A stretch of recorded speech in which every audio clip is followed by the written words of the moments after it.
24 transfer to general reserve, okay, adjustment number 24। Now यहाँ पे देखा, यहाँ पे क्या दिया है आपने को, ट्रांसफर टू जनरल रिजर्व। तो ये कहाँ से आपको ट्रांसफर करना है, आपको प्रॉफिट एंड लॉस एप्रोप्रिएशन में से ही ट्रांसफर करना है, ओके। सो वहाँ पे आप ट्रांसफर करोगे, फर्स्ट इफेक्ट कहाँ पे आएगा, profit and loss appropriation account debit side, okay. और सेकंड इफेक्ट आएगा balance sheet liability side, because reserve always comes on liability side. Actually आपको जो फॉर्मेट याद होगा तो उसमें देखो फर्स्ट कैपिटल आएगा, उसके नीचे रिजर्व एंड सरप्लस आता है, ओके। उसके नीचे ही आता है रिजर्व एंड सरप्लस। तो जितने भी आपके रिजर्व है that always comes on liability side, बराबर है। तो यहाँ पे आप ट्रांसफर कर रहे हो, कहाँ पे ट्रांसफर कर रहे हो, जनरल रिजर्व में ट्रांसफर कर रहे हो, ओके। अच्छा, वो एक्चुअली इसमें क्या है कि आपके जो प्रॉफिट्स है that is always recorded on liability side, बराबर, क्योंकि वो बिजनेस का प्रॉफिट है और वो प्रॉफिट वापस देना है ओनर को जब बिजनेस बंद होगा तब।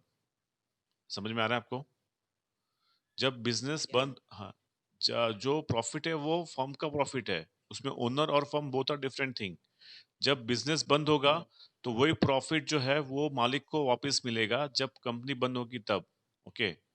इसलिए वो लायबिलिटी साइड लिखा जाता है। तो जितने भी रिजर्व और जितने भी प्रॉफिट है, हाँ, बिजनेस के लिए लायबिलिटी है, क्योंकि जब बिजनेस बंद होगा तो यस, तो वो वापस करना है जो मालिक को, ओके, इसीलिए उसको लायबिलिटी साइड लिखा जाता है, ओके। पर यहाँ पे आप बिजनेस क्लोज नहीं कर रहे हो, आपका कंटिन्यू है, okay. So transfer to general reserve, first effect that is a profit and loss appropriation account debit side, okay. And second effect balance sheet liability side. तो ये आपका हो गया, okay. Now we go for next one and that is a 25th, commission payable to partner. तो यहाँ पे आप commission दे रहे हो, किसको, पार्टनर को दे रहे हो। तो पार्टनर्स एक्सपेंस कहाँ रिकॉर्ड किए जाते हैं, it is recorded always on profit and loss appropriation account debit side, okay. तो पार्टनर्स के जो एक्सपेंस है वो कहाँ रिकॉर्ड किए जाते हैं, profit and loss appropriation account debit side, इसलिए उसको फर्स्ट इफेक्ट होगा profit and loss appropriation account debit side. और जो दूसरा जो है पार्टनर्स की इनकम है, ये कमीशन क्या है, पार्टनर्स की इनकम है। तो पार्टनर्स की इनकम कहाँ रिकॉर्ड की जाती है, partners capital slash current account credit side, okay.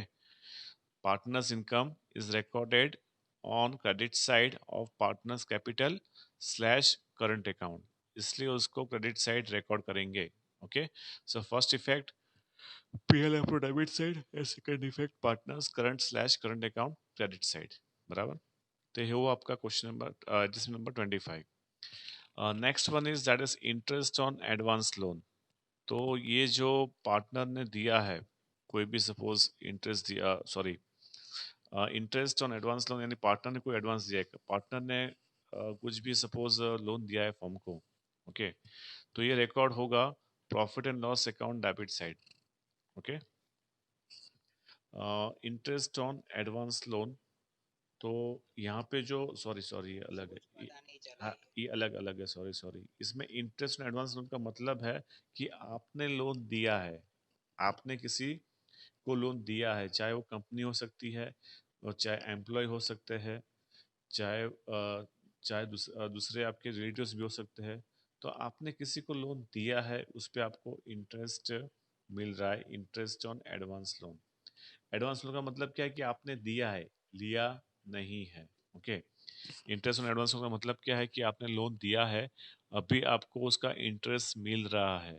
सो ये क्या हुआ आपके लिए, इनकम हुई। And for income there is only one side and that is a profit and loss account credit side, okay. तो इसको रिकॉर्ड करेंगे profit and loss account credit side first effect, और ये सेकंड इफेक्ट होगी आपको balance sheet asset side, okay. जो आपने advance loan दिया है उसमें आपको इंटरेस्ट प्लस करना है और प्लस करके अमाउंट बाहर लिखनी है आउटर कॉलम में। फॉर एग्जांपल जैसे आपने 1 लाख लोन दिया है, अभी आपको 5,000 इंटरेस्ट मिला है, तो आपको 5,000 रिकॉर्ड करना है partners capital account credit side, और बैलेंस शीट में एसेट साइड लिखना है आपको एडवांस 1 लाख प्लस इंटरेस्ट 5,000, और बाहर लिखना है 1,05,000, ओके। तो ये हुआ आपका इंटरेस्ट ऑन एडवांस लोन हुआ, okay. Next one is amortization of intangible assets like goodwill, patent, trademark, copyright, etc. Okay. तो यहाँ पे जो आपका देखो, जब भी आप एसेट्स में डेप्रिसिएशन लगाते हो, ओके, तो उसको डेप्रिसिएशन कहा जाता है। ओके, एसेट साइड में आपके पास कोई फिक्स एसेट्स है और उसमें जो आपका अमाउंट रिड्यूस हो रहा है तो उसको डेप्रिसिएशन कहा जाता है। पर ये जो चार एसेट्स ऐसे इंटेंजिबल, उसको डेप्रिसिएशन नहीं कहेंगे, उसको कहेंगे एमोटाइजेशन। ओके, जो उसकी जो वैल्यू कम हो रही है, ओके, तो उसको कहेंगे एमोटाइजेशन। ओके, तो एक is also part of depreciation. Okay, ये डेप्रिसिएशन है पर उसको इंटेंजिबल एसेट्स है, इसलिए उसको डेप्रिसिएशन नहीं कहा जाता है, उसको एमोटाइजेशन कहा जाता है। तो हुई का जो डेप्रिसिएशन की इफेक्ट होती है वो इस पे इफेक्ट आएगी, profit and loss account debit side first effect, and second effect minus from assets balance sheet asset side. Okay, तो एसेट्स में से माइनस करेंगे और profit and loss account debit side इसको लिखेंगे। Okay, next one, that is a unrecorded goods with PL account debit side. आपको return of intangible assets. Okay, return of, हाँ table में नहीं दिया है, तो यहाँ पे आपको सिर्फ शोन करना है। ओके, तो आपको क्या लिखना है, आपको रिटर्न ऑफ इंटेंजिबल एसेट्स बराबर, जो नाम है उसका नाम लिखना है। इंटेंजिबल जैसे गुडविल है, ओके, तो रिटर्न ऑफ गुडविल। ओके, बराबर है। ट्रेडमार्क है तो रिटर्न ऑफ ट्रेडमार्क, उतना लिखना है आपको, बराबर। ये एडजस्टमेंट से बेटा, स्टैंडर्ड 11th में, हाँ तूने 11th में किया था बेटा, 11th में की थी बैलेंस शीट पूरी, trading account, PL account, balance sheet, adjustments. हाँ हाँ, देखो ये क्या है बेटा, जैसे डेप्रिसिएशन है, डेप्रिसिएशन की इफेक्ट क्या होती है बोलो प्रशांत, डेप्रिसिएशन की एडजस्टमेंट क्या होती है? हाँ, तो ये होगा depreciation profit and loss account debit side. Okay, और सेकंड इफेक्ट होगी उसकी बैलेंस शीट एसेट साइड, आपको एसेट्स में से माइनस करना है। तो वही का वही यहाँ पे है, और कुछ नहीं है। पर यहाँ पे स्टैंडर्ड 11th में सिर्फ 18 एडजस्टमेंट थी और यहाँ पे आपको है 33 है, तो बाकी की ऐड हो गई इसमें, बराबर। बाकी का वही कॉन्सेप्ट, तो वही है। कॉन्सेप्ट में सिर्फ दो अकाउंट आपके नए आ रहे हैं, profit and loss appropriation account और पार्टनर्स कैपिटल और करंट अकाउंट, ये दो अकाउंट आपको नए आपको पढ़ने हैं। ओके, चैप्टर 1 आपने यहाँ पे किया था, मेरे यहाँ किया नहीं था ना चैप्टर 1? यस, चैप्टर 1 किया था मेरे यहाँ पे। हेलो, अच्छा अच्छा, तो चैप्टर 1 के जो वीडियोस मैं आपको, हाँ, तो मैं चैप्टर 1 की जो वीडियोस है तेरे को भेज रहा हूँ, ओके, देख ले एक बार, बराबर। हाँ यस यस, हाँ ओके, हाँ तो चैप्टर 1 के आपको वीडियो भेज रहा हूँ, आप देख लो एक बार। ओके, तो उसमें profit and loss appropriation account भी है और partners capital slash current account भी है अपने पास। Okay, so next one now, that is unrecorded goods withdraw for personal use. तो ये क्या हुआ, ड्राइंग हुआ। ओके, गुड्स विड्रॉ किया है, गलती से उसको रिकॉर्ड नहीं किया। ओके, तो फर्स्ट इफेक्ट कहाँ पे आएगा, trading account debit side minus from purchase, purchase में से माइनस करेंगे, फर्स्ट इफेक्ट। ओके, और जो, हाँ बोलो, हाँ बोलो, हाँ बोलो बोलो, हाँ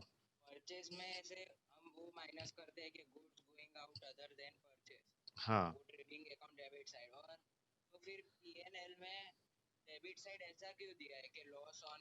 हाँ, अभी मैं समझाता हूँ वो।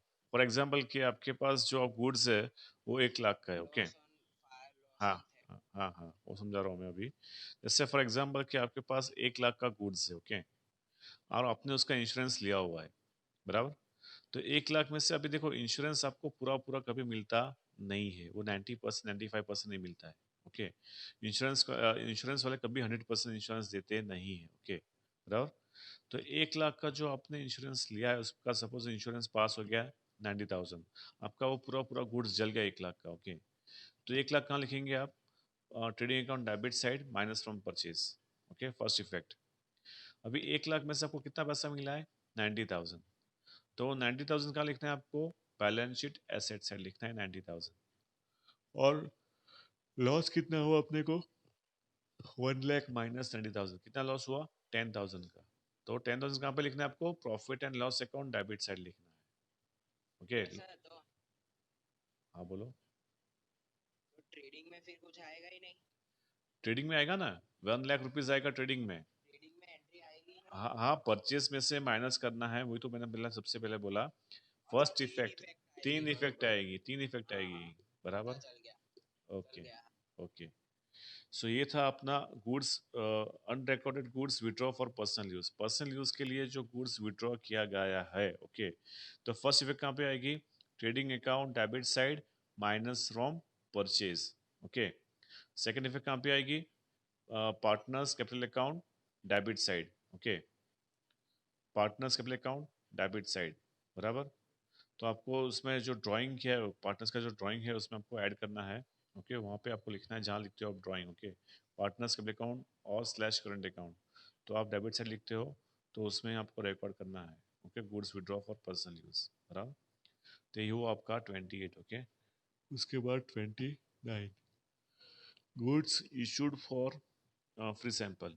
तो यहाँ पे आप फ्री सैंपल इशू कर रहे हो। ओके, तो ये आप क्या कर रहे हो? इनडायरेक्टली ऐड कर रहे हो। ओके, आपका जो प्रोडक्ट है उसका ऐड कर रहे हो आप। ओके, तो वो भी एक एक्सपेंस ही है, क्योंकि फ्री सैंपल तो कंपनी को बनाने होते हैं, और जो अंदर रॉ मटेरियल होता है वो आपका जो गुड्स का रॉ मटेरियल होता है, तो कंपनी को तो फ्री में मिलता नहीं है। रॉ मटेरियल परचेस करना पड़ता है, उसके बाद उसको कन्वर्ट करना करना पड़ता है फिनिश में। उसके बाद फॉर एग्जांपल जैसे शैम्पू ले लो, तो शैम्पू के अभी क्या होता है कि जो कंपनी है वो अपना ऐड करना चाहती है। ओके, तो फ्री पाउच भी देती है कस्टमर्स को, ताकि आप उसको यूज़ करो और पता चले कि भी शैम्पू कैसा है। तो जो फ्री सैंपल्स जो कंपनी पे करता है, देता है कस्टमर को, तो उनको भी तो कंपनी को एक्सपेंस होता है, तो इसलिए वो एक्सपेंस में आता है। Okay, so goods issue for sampling sample. Okay, free sample.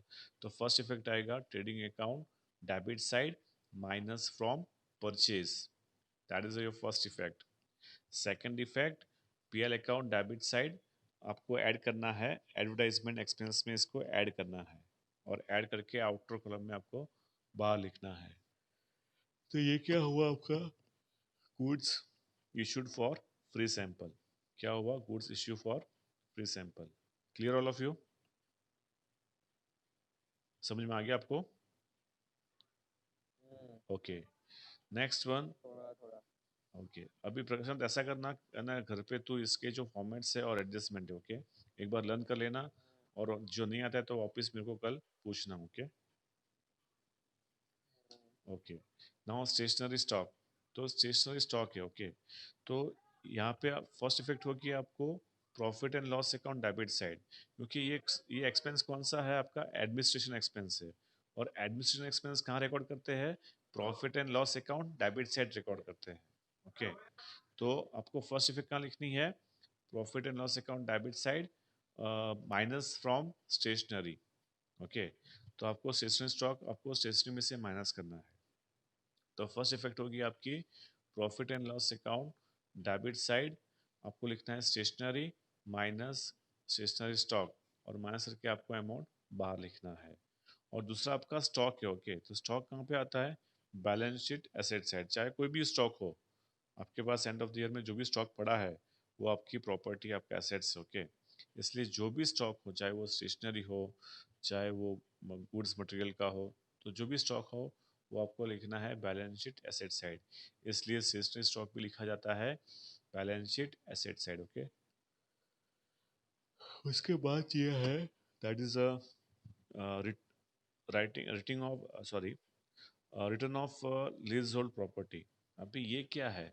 Lease hold property का मतलब क्या है कि जो प्रॉपर्टी आपने लीज पे ली है, लीज यानी भाड़ा। ओके, तो यहाँ पे जो प्रॉपर्टी की बात कर रहे हैं वो प्रॉपर्टी 1-2 साल के लिए भाड़े पे नहीं ली। It is more than 20 years, more than 15 years, okay, more than 10 years. Okay, that is called leasehold property. तो सपोज आपने 20 साल के लिए एक प्रॉपर्टी की रेंट पे ली है। ओके, तो उसमें क्या होता है कि कंपनी को फ़ायदा होता है। आप जो ईयरली बेस पे आप लोगे तो उसमें रेंट बहुत ज़्यादा होगा, और 20 साल के लिए लोगे तो उसमें रेंट बहुत कम होगा। इसलिए वो कंपनी क्या करती है, 20 साल का जो रेंट है वो एडवांस दे देती है। जहाँ पे जब एग्रीमेंट होता है तभी एग्रीमेंट के दिन पे ही 20 साल का जो रेंट है वो कंपनी एडवांस दे देती है, ताकि हर साल वो रेंट बढ़ेगा नहीं, और कंपनी को फ़ायदा होगा इसीलिए। ओके, तो जो 20 साल का जो रेंट है आज पे कर दिया, ओके, तो किसको कहाँ लिखेंगे? Balance sheet asset side. Okay, अभी सपोज 2 साल के बाद आपका जो कॉन्ट्रैक्ट है वो क्या बोलते हैं उसको, टूट गया। ओके, तो वापस आपको बाकी का 18 साल का जो रेंट है वो वापस मिल जाएगा। पर आपको कंडीशन रखनी पड़ेगी कि सपोज बीच में हमने आपको प्रॉपर्टी वापस कर दी, तो बाकी साल का जो रेंट है वो आपको वापस करोगे, वो आपको एग्रीमेंट में लिखना होगा। ओके, तो ये आपका जो कॉन्ट्रैक्ट ब्रीच हो गया, कॉन्ट्रैक्ट ब्रीच यानी आपका जो कॉन्ट्रैक्ट था टूट गया है, तो बाकी का पैसा आपको वापस मिल जाएगा। इसलिए जब भी आप लीज लोगे तो वो साल में आपको लिखना होगा बैलेंस शीट एसेट साइड में। वो आपने सपोज आपने 2 लाख 4 लाख जो भी पेमेंट किया है वो आपको लिखना है, एसेट साइड लिखना है। ओके, फॉर एग्जांपल आपने 5 लाख पे किया 5 साल का, तो 1 साल का कितना हुआ? 1 लाख हुआ। ओके, तो फॉर एग्जांपल करंट ईयर का एक्सपेंस कितना हुआ? पूरे साल का 1 लाख हुआ। ओके, 4 लाख आपका बैलेंस है, वो कैरी फॉरवर्ड होगा नेक्स्ट ईयर के लिए। ओके, तो क्या लिखोगे? Lease hold property balance sheet asset side लिखोगे इनर कॉलम में 5 लाख, और minus current year lease 1 lakh, और बाहर लिखोगे 4 लाख। अभी जो करंट ईयर लीज है 1 साल का, ओके, ये साल का ये क्या किया स्टार्टिंग से बोलो तो माइनस। हाँ, तो सपोज आपने 5 लाख आज पे कर दिया 5 साल के लिए। ओके, आपने कोई प्रॉपर्टी जो ऑफिस से परचेस कर ली लीज पे यानी। ओके, भाड़े पे आपने 5 लाख उसको दे के आपने वो ऑफिस भी आज उसको भाड़ा चालू कर दिया। ओके, तो 5 लाख उसको दे दिया आपने। ओके, तो 1 साल का कितना हुआ? 5 साल का 5 लाख, तो 1 साल का कितना हुआ? 1 लाख हुआ। ओके, तो कहाँ रिकॉर्ड करेंगे इसको? Balance sheet asset side. क्या लिखेंगे वहाँ पे? Lease hold property 5 lakh minus current year lease 1 lakh, और बाहर लिखोगे 4 लाख। ओके, उसके बाद सेकंड इफेक्ट कहाँ पे आएगा? Profit and loss account debit side, current year lease लिखोगे 1 लाख। ओके, तो ये आपकी दो एडजस्टमेंट है। पहली एडजस्टमेंट है बैलेंस शीट एसेट साइड, और दूसरी एडजस्टमेंट है आपकी है that is a profit and loss account debit side, current year lease 1 lakh rupees. Okay, तो ये हुआ आपका लीजहोल्ड प्रॉपर्टी हुआ। उसके बाद क्या दिया हुआ है? Receivable interest dividend on shares and other investment. Okay, तो यहाँ पे आपकी जो इनकम है आपको मिली नहीं है। Okay, that is called receivable interest. आपका जो इंटरेस्ट मिलना चाहिए नहीं मिला है। डिविडेंड ऑन शेयर्स मिलना चाहिए नहीं मिला है। अदर इन्वेस्टमेंट्स, ओके, उसको इंटरेस्ट जो है वो इंटरेस्ट मिलना चाहिए इन्वेस्टमेंट पे, वो नहीं मिला। ओके, तो फर्स्ट इफेक्ट कहाँ पे आएगी? इनकम के लिए तो एक ही जगह है पूरे 5 अकाउंट में, वो कौन सी जगह है? Profit and loss account credit side. तो फर्स्ट इफेक्ट आपको लिखनी है profit and loss account credit side. आपको इन्वेस्टमेंट में उसमें इंटरेस्ट ऐड करना है और ऐड करके बाहर लिखना है। सेकेंड इफेक्ट कहाँ पे आएगी? Balance sheet asset side. तो इन्वेस्टमेंट आपका जो भी है वो आपको आउटर कॉलम में लिखना है। ओके, और प्लस इंटरेस्ट करके लिखो तो भी चलेगा, और उसको सेपरेट लिखना है तो भी चलेगा। Okay, so investment plus interest लिखो तो भी चलेगा, दोनों अमाउंट प्लस करके बाहर लिख दो। ओके, तो ये होगा आपका रिसीवेबल इंटरेस्ट और डिविडेंड ऑन शेयर्स। तो जो भी बाकी है आपका इनकम है वो आएगा profit and loss account credit side. Okay, और दूसरी इफेक्ट आएगी आपकी बैलेंस शीट एसेट साइड। तो इन्वेस्टमेंट इंटरेस्ट बाकी है तो आपको बैलेंस शीट एसेट साइड लिखना है। उसके बाद डिविडेंड ऑन शेयर्स बाकी है, वो भी आपको एसेट साइड लिखना है। Outstanding dividend on shares. Okay, income आपका जो इंटरेस्ट रिसीव्ड जो है वो मिला नहीं है, तो भी आप आउटस्टैंडिंग इंटरेस्ट ऑन इन्वेस्टमेंट ये आप लिखोगे, और बैलेंस शीट आउटर कॉलम में आपका उसका जो अमाउंट है वो आपको फिलअप करना होगा। तो ये हुआ एडजस्टमेंट नंबर 32। उसके बाद एडजस्टमेंट नंबर 33, तो उसमें क्या दिया हुआ है? That is a personal assets introduce by partner. तो यहाँ पे पर्सनल एसेट्स बिजनेस में इन्वेस्ट किया है उसने। ओके, तो एसेट्स जो भी लाया वो, तो फर्स्ट इफेक्ट कहाँ पे आएगा? Balance sheet asset side. Okay, तो वो एसेट्स कुछ भी ला सकता है, कैश भी ला सकता है, फर्नीचर भी ला सकता है, मशीनरी भी ला सकता है। तो जो भी एसेट्स लाया है वो, तो फर्स्ट इफेक्ट आपको लिखना है balance sheet asset side. Okay, add to assets. Okay, और दूसरी इफेक्ट होगी आपकी कैपिटल। ओके, क्योंकि उससे एडिशनल कैपिटल लाया है वो। ओके। ड्यूरिंग द ईयर में क्या लाया है वो, एडिशनल कैपिटल। वो कैपिटल आपका मशीनरी भी हो सकता है, बैंक बैलेंस भी हो सकता है। ओके, तो आपको कहाँ रिकॉर्ड करना है, balance sheet liability side, add to capital. Okay, तो ये हो गई आपकी adjustment. Now we start the sum. Okay, तो एक बार इसको रिवाइज कर लो, देख लो, इसमें कोई प्रॉब्लम है तो पूछो मेरे को। तब तक 2 मिनट में पानी पी लेता हूँ। ओके, आप देख लो एक बार इसको।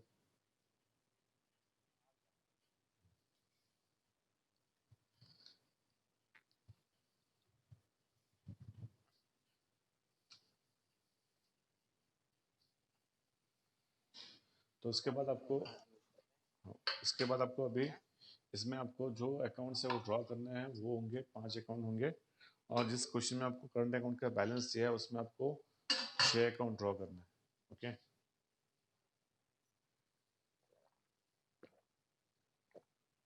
क्या बोल रहे हैं विशेष? वो ऑड इवन होगा पता है स्कूल में। कब बोला? मतलब एक छोड़ के वो न्यूज़ छाप कैसे, मतलब कैसे कैसे कैसे कब आया? न्यूज़पेपर में आया है। आज? तो आया है। आज किस में आया? कौन सा